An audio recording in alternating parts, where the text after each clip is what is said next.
మనం చాలా మెడికల్ యూనివర్సిటీలు కాలేజీల లోగోలు పామును చూస్తూ ఉంటాము. ఆ పాము గుర్తులు ఎందుకు ఉపయోగిస్తున్నారో మీకు తెలుసా? దానికి గల కారణము, సనాతన ధర్మంలో సంప్రదాయంగా పాములకి పూజలు ఎందుకు చేస్తున్నారు, ఇలాంటి కొన్ని అంశాలను వీడియోలు తెలుసుకుందాం. ఈ వీడియో చూస్తే ముందు మీరు మా ఛానల్ ని సబ్స్క్రైబ్ చేసుకుని ఈ వీడియోని లైక్ చేయడం మర్చిపోవద్దు. మీరు ఇచ్చి ఈ లైక్ మాకెంతో స్ఫూర్తిదాయకం. ముందుగా సనాతన ధర్మంలో మానవులకి పాములకి ఉన్న సంబంధం గురించి తెలుసుకుందాం. ఆ తర్వాత మెడికల్ యూనివర్సిటీల లోగోల గురించి తెలుసుకుందాం. ప్రకృతి మానవ మనుగడకు జీవనాధారమైనది కనుక దానిని దైవస్వరూపంగా భావించి పూర్వీకులు చెట్టును, పుట్టను, రాయిని, రప్పను, కొండను, కోనను, నదిని, పర్వతాన్ని ఇలా సమస్త ప్రాణికోటిని దైవస్వరూపంగా చూసుకుంటూ పూజిస్తూ వస్తున్నారు. జంతువులను పూజించడం భారత సనాతన సంప్రదాయంగా వస్తున్న ఆచారం. కారణం, సమస్త జీవకోటిలోనూ ఈశ్వరుడు ఉన్నాడని విశ్వసిస్తారు. అంతేకాకుండా మానవుడి మనుగడ ఆరంభమైనప్పటి నుంచి జంతువులతో కలిసి జీవిస్తున్నాడు, ప్రకృతిని ఆరాధిస్తున్నాడు. అందులో భాగంగానే సర్పాలను కూడా పూజిస్తున్నాడు. నాగుపామును నాగరాజుగా, నాగదేవతగా పూజిస్తారు. ముఖ్యంగా దీపావళి అమావాస్య తర్వాత వచ్చే కార్తీక శుద్ధ చవితి నాడు నాగు పాములను కొలుస్తారు. దీన్నే నాగుల చవితి అని అంటారు. తెలుగు రాష్ట్రాల్లో ఈ పండుగకు ఎంతో ప్రాముఖ్యత ఉంది. ఈ పాములు భూమి అంతర్భాగమందు నివసిస్తూ భూసారాన్ని కాపాడే ప్రాణులుగా, సమస్త జీవకోటికి నీటిని ప్రసాదించే దేవతలుగా తలచేవారు. ఇవి పంటలను నాశనం చేసే క్రిమికీటకాదులను తింటూ పరోక్షంగా రైతుకు పంట నష్టం కలగకుండా చేస్తాయి. అలా ప్రకృతి పరంగా అవి మనకు ఎంతో సహాయపడుతూ ఉంటాయి. హిందూ పురాణాలలో నాగుల చవితి గురించి ఎన్నో గాథలు ఉన్నాయి. కార్తీక మాసం శివకేశవుల పూజకే కాదు, సుబ్రహ్మణ్య స్వామికి కూడా విశేషమైన మాసం. కార్తీక మాసంలోనే కార్తికేయ పేరుంది. దీపావళి తర్వాత వచ్చే చవితి రోజుని నాగుల చవితిగా జరుపుకుంటారు. ఈ రోజు పుట్టలో పాలు పోసి సుబ్రహ్మణ్య స్వామిని అత్యంత భక్తి శ్రద్ధలతో పూజిస్తారు. ఈ నాగుల చవితిని మహా చతుర్థి అని కూడా అంటారు. కొందరు శ్రావణ శుద్ధ చతుర్థి నాడు కూడా ఈ పండుగ జరుపుకుంటారు. నాగుల చవితి సందర్భంగా పుట్టకు పూజలు చేస్తారు. దేశమంతటా పలు దేవాలయాల్లో మెలికలతో ఉన్న నాగేంద్రుని విగ్రహాలు కనిపిస్తూ ఉంటాయి. ఈ నాగుల చవితి నాడు నాగేంద్రుని శివభావముతో అర్పిస్తే సర్వరోగాలు పోయి సౌభాగ్యవంతులవుతారని భారతీయుల నమ్మకం. యోగ శాస్త్రం ప్రకారం మానవ శరీరమనే పుట్టకు 9 రంధ్రాలు ఉన్నాయి. వీటినే నవరంధ్రాలు అని అంటారు. మానవ శరీరంలో నాడులతో నిండి ఉన్న వెన్నెముకను వెన్నుపాము అని అంటారు. అందులో కుండలిని శక్తి మూలాధార చక్రంలో పాము ఆకారం వలె ఉంటుందని యోగ శాస్త్రం చెబుతుంది.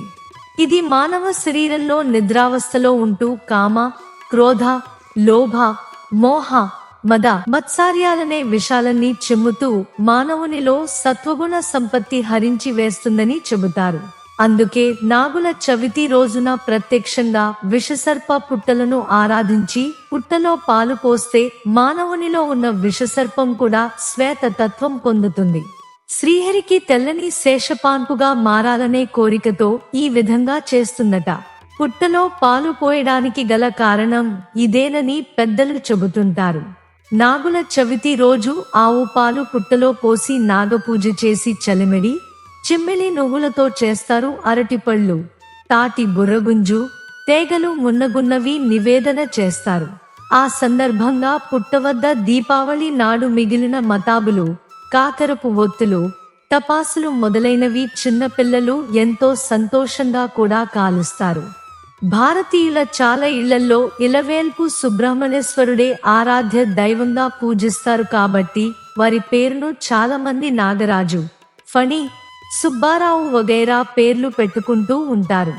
ఈ పండుగ రోజున ఊరిలో ఉన్న దేవాలయాల్లో ఉన్న పాము పుట్టల్లో లేదా ఊరి బయట ఉన్న పుట్టల్లో పాలు పోస్తారు. పుట్టలో పాలు పోయడమనేది అనాదిగా వస్తున్న ఆచారం. పట్టణ, నగర ప్రాంతాల్లో కంటే గ్రామీణ ప్రాంతాల్లో నాగుల చవితి సందడి ఎక్కువగా ఉంటుంది. ఈ నాగుల చవితి నాడు నాగేంద్రుడు శివుడికి వాసుకిగా, శ్రీ మహావిష్ణువుకు శేషుడిగా తోడు ఉంటాడు కాబట్టి ఈ చవితి ఈ రోజు భక్తులు పూజ చేసి నైవేద్యాలను సమర్పిస్తారు. ఇలా చేయడం ద్వారా సర్వరోగాలు పోయి సౌభాగ్యులవుతారని విశ్వసిస్తారు. కుజ దోషం, కాలసర్ప దోషానికి ఆదిదేవుడు సుబ్రహ్మణ్య స్వామి కాబట్టి నాగుపాము పుట్టకు పూజ చేస్తే కళత్ర దోషాలు తొలగుతాయని శాస్త్రాలు చెబుతున్నాయి. శాస్త్రీయతను విశ్వసిస్తే పుట్టలో పాలు పోయకూడదు. ఎందుకంటే పాముకు పాలు అరగవు. పుట్టకు పాలు పోయాలనుకునేవారు పుట్ట దగ్గర ఓ పాత్రను ఉంచి అందులో పాలు పోయాలి. పుట్టలో పాలు పోసినప్పుడు లోపల ఉన్న పాముకు ఊపిరి ఆడక దానికి హాని తలపెట్టిన వారమవుతాం. అయితే పాము విగ్రహాలకు మాత్రం పాలతో అభిషేకం చేయవచ్చు. సంప్రదాయంగా వస్తున్న ఈ ఆచారాన్ని పుణ్యకార్యం కోసం ఉపయోగిస్తే మంచి జరుగుతుంది. AIIMS AIIMS all India institute of medical sciences Raipur అధికారిక లోగో గ్రీకు పురాణాల్లోని Hermes, Mercury, staff of caduceus చుట్టూ అల్లుకున్న 2 సర్పాలను ప్రదర్శిస్తుంది.